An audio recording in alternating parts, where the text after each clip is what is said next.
نحمده ونصلي على رسوله الكريم أما بعد فأعوذ بالله من الشيطان الرجيم بسم الله الرحمن الرحيم رب اشرح لي صدري ويسر لي أمري واحلل عقدة من لساني يفقهوا قولي آمین اللہم آمین۔ السلام علیکم ایوری ون۔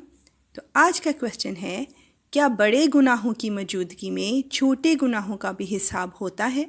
اس کا آنسر ہمیں ملتا ہے سورہ نساء کی آیت 31 میں۔ تو بسم اللہ کرتے ہیں اس کی ٹرانسلیشن کے ساتھ۔ اگر تم ان بڑے بڑے گناہوں سے پرہیز کرو جن سے تمہیں روکا گیا ہے تو تمہاری چھوٹی برائیوں کا ہم خود کفارہ کر دیں گے اور تم کو ایک باعزت جگہ داخل کر دیں گے۔ اللہ اکبر۔ دیکھیں یہاں ہمارا سوہنا رب کتنے پیار سے اپنے بندوں کو گناہوں کو چھوڑنے کی طرف مائل کر رہا ہے۔ صرف بڑے گناہوں کے کرنے سے منع ہی نہیں فرمایا بلکہ خوشخبری دیتے ہوئے فرمایا کہ ہم تنگ دل اور تنگ نظر نہیں ہیں کہ چھوٹی چھوٹی باتوں پر پکڑ کر اپنے بندوں کو سزا دیں۔ اگر تمہارا نام اعمال بڑے جرائم سے خالی ہو تو چھوٹی خطاؤں کو نظر انداز کر دیا جائے گا اور کوئی فرد جرم باقی نہیں رہے گی۔ سبحان اللہ، اللہ اکبر۔ لیکن ساتھ ہی اللہ تعالیٰ نے الرٹ بھی کر دیا ہے کہ اگر بڑے جرم کر کے آؤ گے تو پھر جو مقدمہ تم پر قائم کیا جائے گا اس میں چھوٹی خطائیں بھی گرفت میں آ جائیں گی، یعنی پھر ان کا بھی حساب کتاب ہوگا۔ یہاں ہمیں یہ سمجھ لینا چاہیے کہ بڑے گناہ اور چھوٹے گناہ میں اصولی فرق کیا ہے۔ حجۃ الوداع میں رسول مقبول صلی اللہ علیہ وآلہ وسلم نے فرمایا، لوگو سن لو، اللہ تعالیٰ کے ولی یعنی دوست صرف نمازی ہی ہیں جو 5 وقت کی فرض نمازوں کو باقاعدگی سے ادا کرتے ہیں، جو رمضان شریف کے روزے رکھتے ہیں، ثواب حاصل کرنے کی نیت رکھتے ہیں اور فرض جان کر ہنسی خوشی زکوٰۃ ادا کرتے ہیں، اور ان تمام کبیرہ گناہوں سے دور رہتے ہیں جن سے اللہ تعالیٰ نے روک دیا ہے۔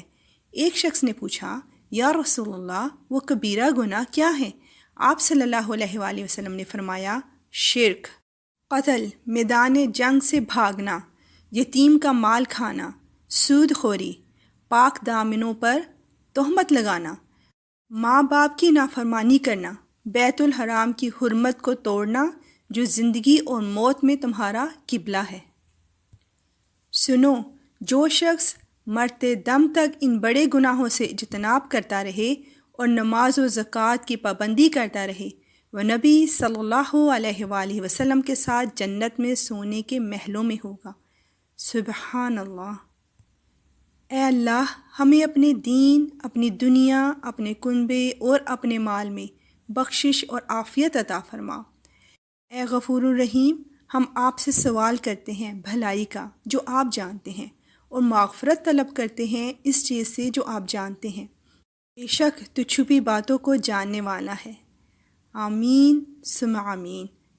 اب نیکسٹ ایپیسوڈ کا کویسچن، کفر و نفاق کے اثرات کی کھلی اور واضح نشانی کیا ہے؟